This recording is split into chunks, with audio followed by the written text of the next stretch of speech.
तीतुस के नाम पौलुस रसूल का खत बाब 1। पौलुस की तरफ से जो खुदा का बंदा और यीशु मसीह का रसूल है, खुदा के बरगुज़ीदों के ईमान और उस हक की पहचान के मुताबिक जो दीनदारी के मुआफिक है,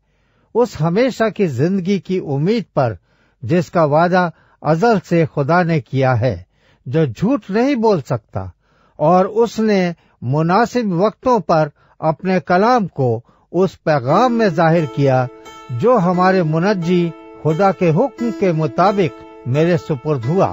ईमान की शिरकत के रूह से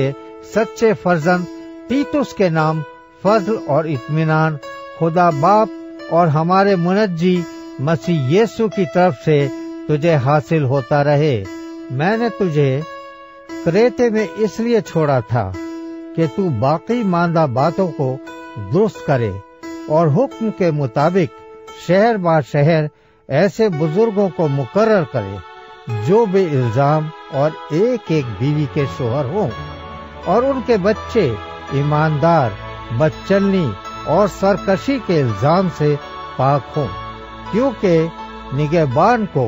खुदा का मुख्तार होने की वजह से बे इल्जाम होना चाहिए, ना खुद राय हो, ना गुस्सावर, ना नशे में गुल मचाने वाला, ना मारपीट करने वाला और ना नाजायज नफे का लालची, बल्कि मुसाफिर परवर, खैर दोस्त, मुत्तकी, मुनसिफ मिजाज, पाक और जब्त करने वाला हो, और ईमान के कलाम पर जो इस तालीम के मुआफिक है कायम हो, ताकि सही तालीम के साथ नसीहत भी कर सके और मुखालिफों को कायल भी कर सके, क्योंकि बहुत से लोग सरकश और बेहुदा गो और दगाबाज हैं, खासकर मख्तूनों में से। इनका मुंह बंद करना चाहिए। ये लोग नाजायज नफे की खातिर नाशाइस्ता बातें सिखाकर घर के घर तबाह कर देते हैं। उन्हीं में से एक शख्स ने कहा है, जो खास उनका नबी था, कि कुरैती हमेशा झूठे, मूजी जानवर, ऐदी खाऊ होते हैं। ये गवाही सच है, बस उन्हें सख्त मलामत किया कर ताकि उनका ईमान दुरुस्त हो जाए और वो यहूदियों की कहानियों